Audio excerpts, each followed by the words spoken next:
नमस्कार साथियों, स्वागत है आपका साहित्य दर्शन हिंदी की पाठशाला में। मैं ज्योति तिवारी हृदय तल से आपका अभिनंदन करती हूँ। हमारा विषय वस्तु है हिंदी साहित्य इतिहास लेखन की परंपरा। हिंदी साहित्य इतिहास लेखन की परंपरा में आज हमारी चौथी क्लास है। इससे संबंधित 3 क्लासें हो चुकी हैं हमारी, जिसमें हम पहली क्लास में गासा तासी के बारे में पढ़े थे, दूसरी क्लास में शिव सिंह सेंगर के बारे में पढ़े थे और तीसरी क्लास में जॉर्ज अब्राहम ग्रियर्सन के बारे में पढ़े थे। अगर आपको पीछे की वीडियो देखनी है तो उसका लिंक इस वीडियो के डिस्क्रिप्शन बॉक्स में है, वहाँ से देख सकते हैं। और आज हमारा टॉपिक है एक जाने माने विद्वान जिसका नाम आप लोगों ने सुना होगा, वो हैं मिश्र बंधु। मैं नाम लिखती हूँ, मिश्र बंधु। मिश्र बंधु इंटौजा जिला लखनऊ के निवासी थे। अब बात आती है कि मिश्र बंधु कौन थे। मिश्र बंधु 3 पंडित भाई थे। 3 पंडित भाई थे जिनका नाम गणेश बिहारी मिश्र,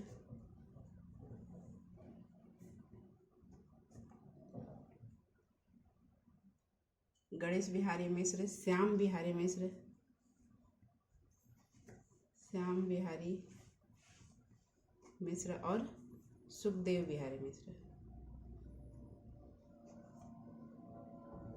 ये 3 भाई थे जिनको हम मिश्र बंधु के नाम से जानते हैं।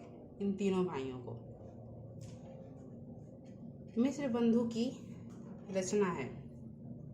मिश्र बंधु की एक रचना है जिसका नाम है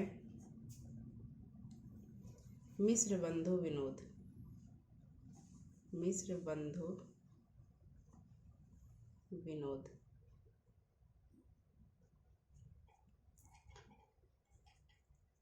मिश्र बंधु विनोद की भाषा क्या थी? भाषा हिंदी। इसकी पद्धति क्या थी? तो लिखने का तरीका क्या था?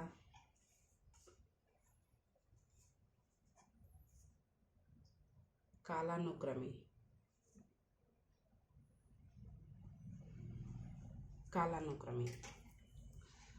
अब बात आती है कि मिश्र बंधु विनोद में मिश्र बंधुओं ने कितने कवियों को शामिल किया था।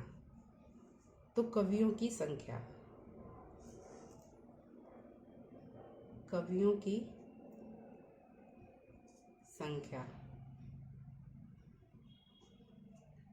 इनमें कुल कवि थे 4591,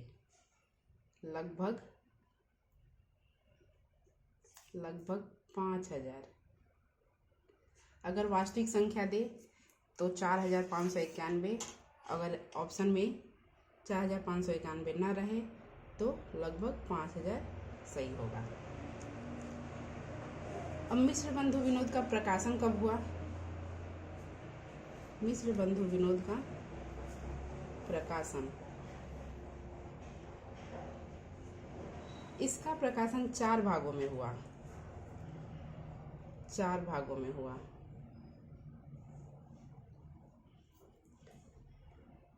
प्रथम, द्वितीय और तृतीय भाग का प्रकाशन 1913 ईस्वी में हुआ। तीनों का, प्रथम, द्वितीय और तृतीय का प्रकाशन 1913 ईस्वी में हुआ। और चौथे भाग का प्रकाशन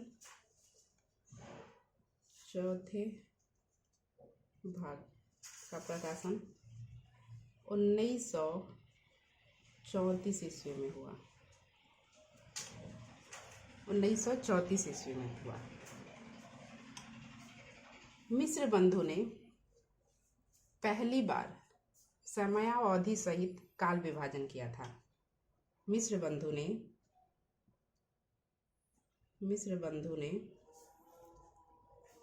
पहली बार समय के साथ समयावधि सहित काल विभाजन किया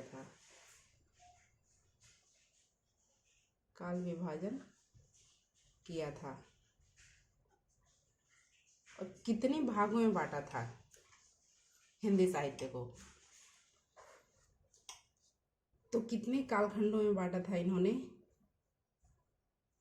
5। और इसके उप विभाग कितने किए थे?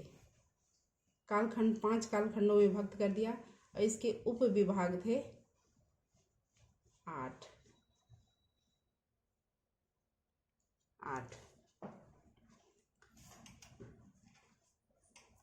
मिस्र बंधु ने पहली बार समयावधि सहित काल विभाजन तो कर दिया, लेकिन 700 विक्रमी से शुरुआत की। 700 विक्रम से इन्होंने हिंदी साहित्य का काल विभाजन करना शुरू किया। 700 विक्रम से, जो कि उस समय ऐसा कहा जाता है कि उस समय हिंदी का समय नहीं था। उस समय अपभ्रंश भाषा चल रही थी अभी, इसलिए यह एक कमी इसमें होती है।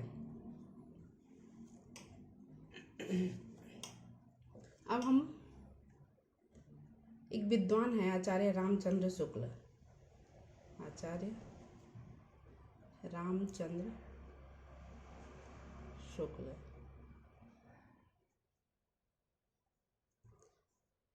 रामचंद्र शुक्ल ने मिस्र बंधुओं को परिश्रमी संकलनकर्ता कहा है। परिश्रमी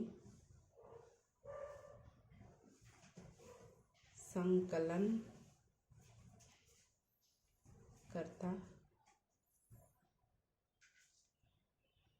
कहा है। अब बात आती है कि परिश्रमी संकलनकर्ता क्यों कहा है। इस शब्द से ही हमें पता चल रहा है कि परिश्रमी मतलब बहुत परिश्रम किया होगा इकट्ठा करने में, हिंदी साहित्य की सामग्री को इकट्ठा करने में बहुत परिश्रम किया होगा। इसलिए आचार्य रामचंद्र शुक्ल ने इन्हें परिश्रमी संकलनकर्ता कहा है। तो थोड़ा सा हम कुछ और डिस्कस करते हैं। आपने नाम सुना होगा काशी नागरी प्रचारिणी सभा का।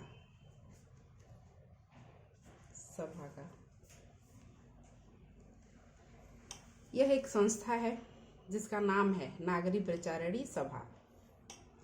इस संस्था का काम क्या था? ये संस्था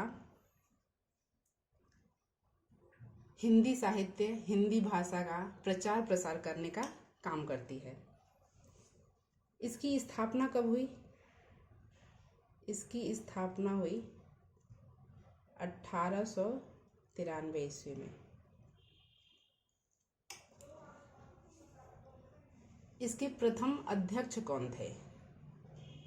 इसके प्रथम अध्यक्ष थे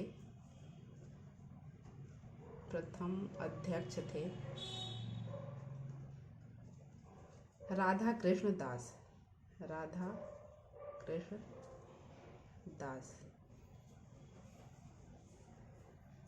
काशी नागरी प्रचारिणी सभा की स्थापना करने में महत्वपूर्ण योगदान किसका था?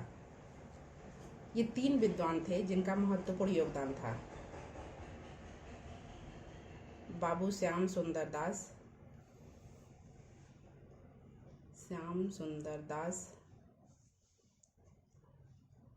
राम नारायण मिश्र और शिव कुमार सिंह।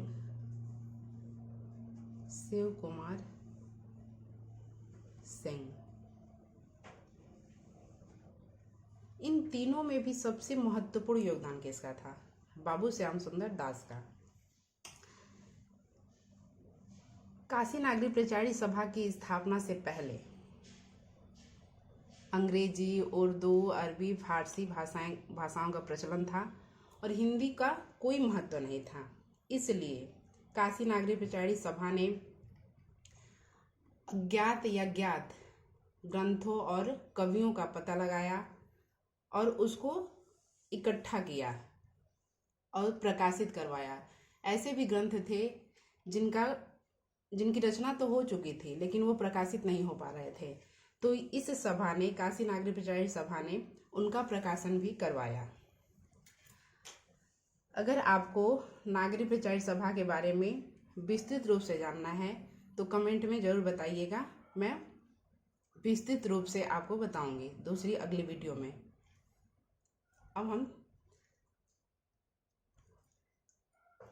अब हम यह जानते हैं कि 1900 से 1908 में इसके अध्यक्ष थे बाबू श्याम सुंदर दास।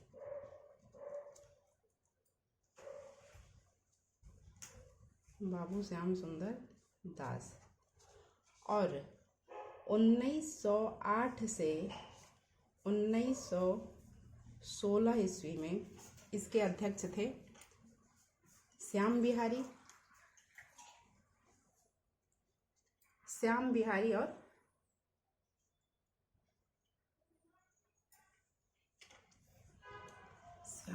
और सुखदेव बिहारी, जो कि दोनों भाई थे। सुखदेव बिहारी जब ये 1908 से 1916 तक इस सभा के अध्यक्ष थे श्याम बिहारी और सुखदेव बिहारी, उसी समय मिश्र बंधुओं ने, इनमें से 2 भाई इसके अध्यक्ष थे और तीनों भाई मिलकर हिंदी की सामग्री को इकट्ठा किया और इकट्ठा करके मिश्र बंधु विनोद की रचना की। इसलिए आचार्य रामचंद्र शुक्ल ने इन्हें पैसमी संकलनकर्ता कहा है।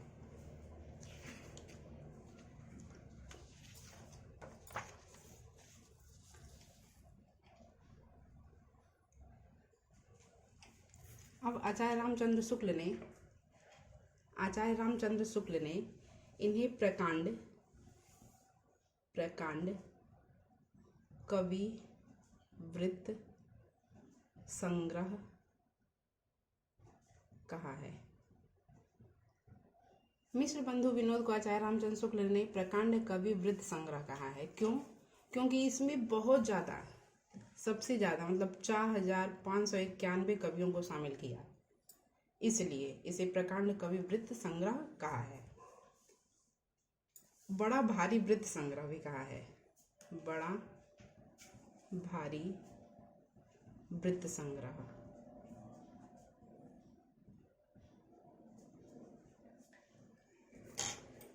इसे इतिवृत्तात्मक ग्रंथ भी कहा गया है। इतिवृत्तात्मक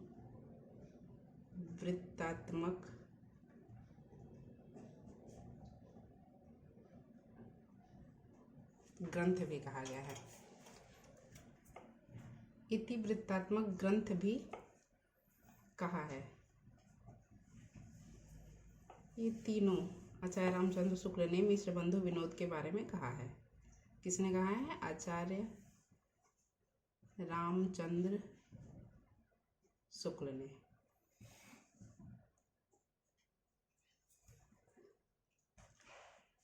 मिश्र बंधु विनोद में मिश्र बंधुओं ने अज्ञात कवियों को प्रकाश में लाने के साथ ही उनके साहित्यिक महत्व को भी स्पष्ट करने का प्रयास किया है।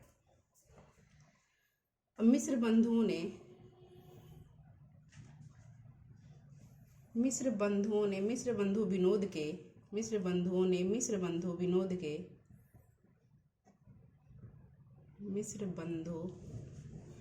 विनोद के प्रथम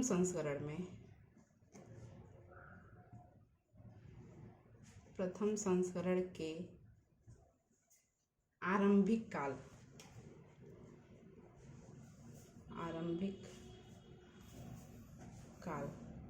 कालखंड के बारे में हमने जाना कि उन्होंने 5 कालखंडों में विभक्त किया था और उसके उप विभाग थे 8।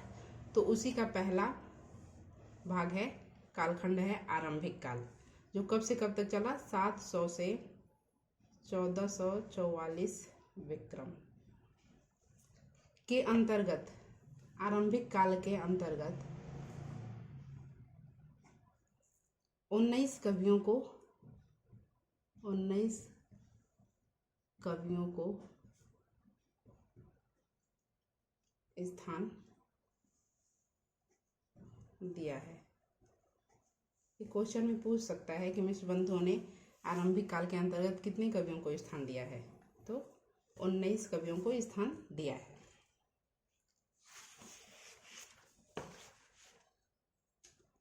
अब हम मिश्र बंधु की एक अन्य रचना के बारे में पढ़ेंगे।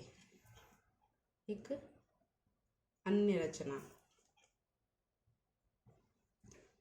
उसका नाम क्या था, हिंदी नवरत्न। हिंदी नवरत्न कब लिखा गया, 1910 ईस्वी में। अब नवरत्न से पता चलता है कि इसमें 9 कवि होंगे। तो हम देखते हैं इन 9 कवि कौन कौन से थे। इसमें पहले थे तुलसीदास,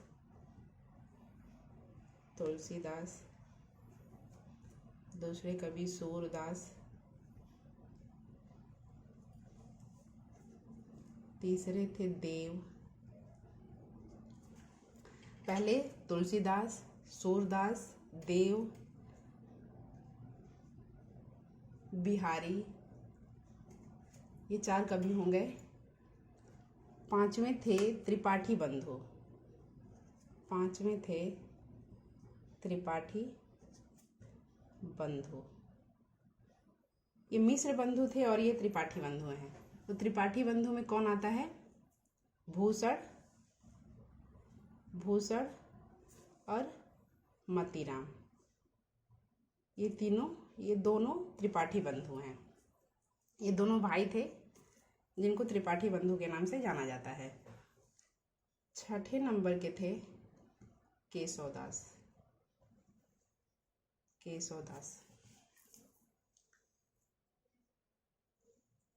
7वें नंबर के कबीरदास। 7वें नंबर के, इनका सीरीज भी याद करना है आपको। 7वें नंबर के थे कबीरदास। 8वें नंबर के थे चंदबरदाई। और लास्ट कवि थे हरिश्चंद्र।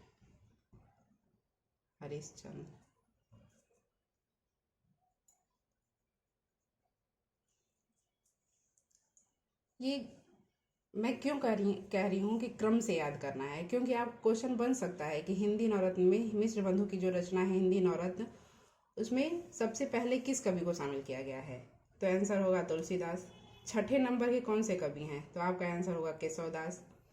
उसमें पूछेगा कि बिहारी किस नंबर के कवि हैं, 4थे नंबर के। तो इसलिए इसको क्रम से याद करना है। अब बात आती है, हिंदी नवरत्न की रचना के समय में ही मिश्र बंधु ने एक विवाद उत्पन्न किया।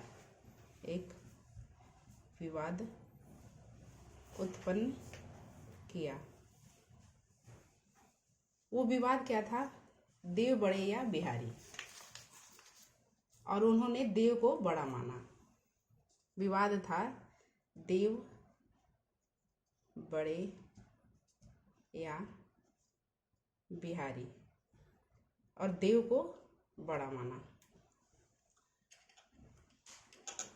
उसका विरोध करते हुए पदम सिंह शर्मा ने बिहारी सतसई तुलनात्मक अध्ययन नामक आलोचना ग्रंथ की रचना की। बिहारी सतसई तुलनात्मक ग्रंथ की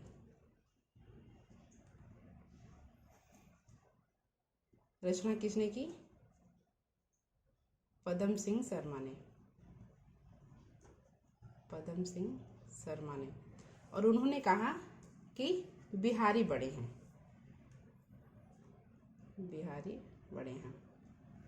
मिश्र बंधुओं ने कहा देव बड़े हैं। उसके विवाद में पदम सिंह शर्मा ने बिहारी सतसई की रचना की, जो कि तुलनात्मक ग्रंथ था। उन्होंने कहा बिहारी बड़े हैं, तो इनका भी विरोध किया गया, इनका भी विवाद हुआ। और उन्होंने पंडित कृष्ण बिहारी मिश्र ने पंडित कृष्ण बिहारी मिश्र ने एक ग्रंथ की रचना की, उसका नाम था देव और बिहारी। इसमें इन्होंने कहा कि देव बड़े हैं। फिर उनका भी विवाद हुआ और लाला भगवान दीन ने एक पुस्तक की रचना की, उसका नाम था बिहारी और देव। इसमें इन्होंने किसको बड़ा माना? बिहारी को। मैं एक बार फिर से समझाती हूँ। मिश्र बंधु ने एक विवाद उत्पन्न किया, देव बड़े या बिहारी, और देव को बड़ा माना। उसका विरोध करते हुए पदम सिंह शर्मा ने बिहारी सतसई, जो कि एक तुलनात्मक ग्रंथ है, उसकी रचना की, और उसमें उन्होंने कहा कि बिहारी बड़े हैं। फिर इसका विरोध करते हुए पंडित कृष्ण बिहारी मिश्र ने एक पुस्तक की रचना की, जिसका नाम है देव और बिहारी, और इसमें इन्होंने देव को बड़ा माना। उनका भी विरोध करते हुए लाला भगवान दीन ने एक पुस्तक की रचना की, जिसका नाम था बिहारी और देव, और इसमें उन्होंने बिहारी को बड़ा माना। अब वो समझ में आ गया होगा। तो इसलिए तुलनात्मक आलोचना की प्रथम पुस्तक तुलनात्मक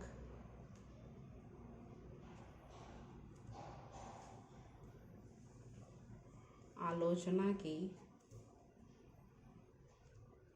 प्रथम पुस्तक किसे माना जाता है? हिंदी नवरत्न को। हिंदी नवरत्न को। वे एक और विद्वान हैं जिनका नाम है नामवर सिंह। नामवर सिंह ने मिश्र बंधु विनोद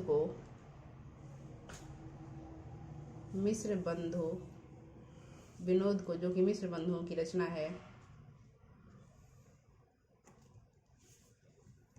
साहित्य पंचाग कहा है। साहित्य पंचाग कहा है।